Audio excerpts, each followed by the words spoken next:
Alors voilà, dans cette vidéo, on va continuer le cours sur les séries de Fourier, mais cette fois-ci, on va s'attaquer au cas où f est C1 et même C1 par morceau. Alors déjà, qu'est-ce que ça veut dire que f est C1 par morceau? Alors ça veut dire que f va être dérivable partout, sauf en un nombre fini de points, et que f et f' admettent des limites finies à gauche et à droite. Donc, en particulier, ça veut dire que f potentiellement peut ne pas être continu. C'est-à-dire, bon, alors, j'ai un exemple un peu plus loin, mais je vais le mettre tout de suite. Donc là, vous voyez la fonction en orange clair, donc, qui va être une fonction constante sur cet intervalle-là, moins pi 0, et constante ici sur cet intervalle 0 pi.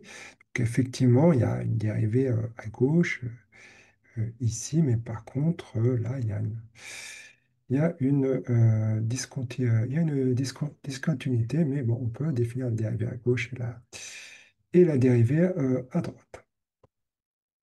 Donc, bon, voilà, pour l'instant, on va s'attaquer à ce cas-là, donc où f est juste C1 par morceau. Eh bien, on peut montrer que si on prend donc la série de Fourier, alors je vous rappelle que la série de Fourier, donc les séries partielles, c'est-à-dire que on va calculer Cn de f comme le produit pour la norme L2 entre f et En, et qu'on va regarder la somme des CNEN.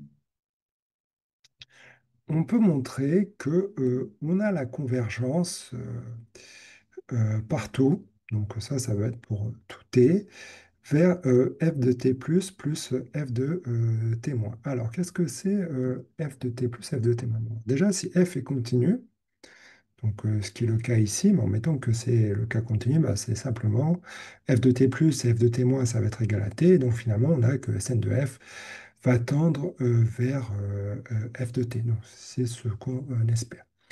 Sauf que si on a une fonction qui n'est pas continue, donc qui a une valeur différente, donc si on se situe à gauche, à droite, là il y a des discontinuités, ce qu'on va appeler donc f de 0 moins ici, ça va être moins 1, et f de 0 plus, ça va être plus 1, et donc ce que dit le théorème, et d'ailleurs ce qui se voit sur ce graphique, c'est que la série de Fourier va converger vers la moyenne des deux. Donc ici, ça ferait 0. Donc là, au point 0 exactement, notre série de Fourier, elle va converger vers 0. Elle ne va pas converger là ou là, ce sera bien entre les deux, même si arbitrairement, on peut décider que la fonction en 0 vaut 1 ou moins 1 ou même 2, peu importe.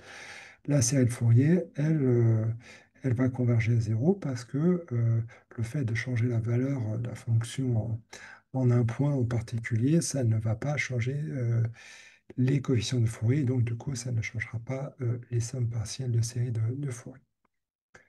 Donc voilà, donc ça c'est le théorème de Dirichlet, et on va donner quelques exemples, et puis un peu plus tard, on va donner une démonstration qui peut être un développement intéressant dans cette leçon. Alors, donc déjà, bah, je vais reprendre l'exemple de la fonction orange. Donc voilà, c'est une fonction avec deux plateaux qui est discontinue.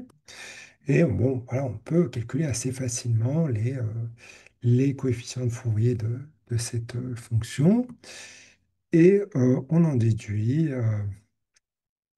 peut en déduire en fait une série de Fourier. Alors là, comme la fonction est impaire, il est possible et il est plus simple en fait de l'exprimer au lieu de comme l'exprimer comme une somme de exponentielle INT, on peut l'exprimer comme une somme de sinus, puisque la somme est puisque la fonction est impaire. Si la fonction était paire, on pourrait l'exprimer comme une somme de cosinus. Donc voilà, on a cette égalité. Et là, en fait, il y a une petite subtilité, c'est que effectivement, donc cette petite subtilité, ça s'appelle le phénomène de Gibbs. Effectivement, si je prends un point quelconque ici, bon, eh bien, je vais converger. Donc pour n grand, je vais me rapprocher de plus en plus en convergence simple vers la valeur de f, qui ici est 1. D'accord? Et si je me place ici, bah, effectivement, je vais converger vers 0, il ne va pas y avoir de problème. Donc, il y a ce qu'on appelle convergence simple. Par contre, il ne va pas y avoir convergence uniforme, bien qu'en chaque point, on va avoir effectivement convergence simple vers la bonne valeur de la fonction.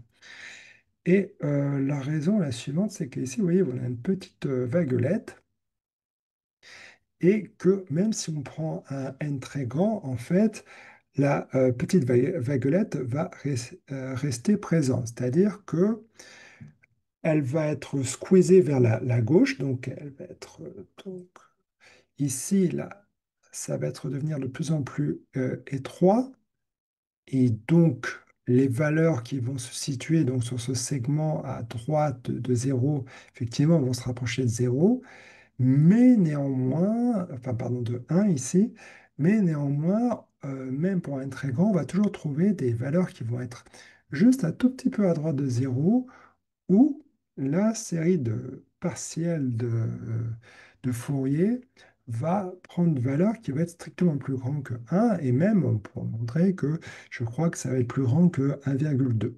Et donc ça montre que oui, alors la convergence simple, oui, si je prends un point ici, eh bien, au bout d'un moment, la petite vaguelette va se retrouver à gauche du point, et donc du coup, je vais avoir convergence sur ce point-là. Néanmoins, je n'aurai jamais vraiment convergence euh, uniforme de ma série de Fourier, donc sur tout ce segment-là, même sur le segment ouvert. Donc ça, c'est ce qu'on appelle le phénomène de Gibbs, euh, ce que parfois certaines personnes présentent en développement. Alors c'est un développement qui est tout à fait valable, néanmoins, il est quand même un petit peu calculatoire, donc il faut aimer ça. Alors, je vais donner un deuxième exemple. C'est la fonction triangle. Donc voilà, c'est une fonction comme ça. Donc on va avoir euh, pi sur 2 en 1, et puis elle va, donc quand je vais être en moins pi et en pi, elle va valoir moins pi sur 2. Et donc du coup là, c'est un petit peu différent parce que cette fonction, elle est C0, C1 par morceau. Et par conséquent, je vais avoir que la série de Fourier va être égale à la fonction partout. Parce que là, on est dans le cas où on peut appliquer donc le corollaire. Et donc dans ce cas-là, on a bien la convergence partout vers f de t parce que f est continu et c'est un par morceau. Et donc, bah, en fait, en appliquant ces formules-là, je peux obtenir une formule qui est assez intéressante, à savoir que la somme des inverses des carrés, alors là, ça va être la somme des inverses des carrés des nombres impairs, c'est égal à pi carré sur 8.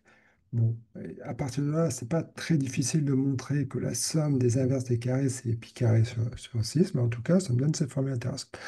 Alors, notez qu'on aurait pu l'obtenir d'autre manière, qui est peut-être même un peu plus simple, en utilisant donc cette fonction créneau.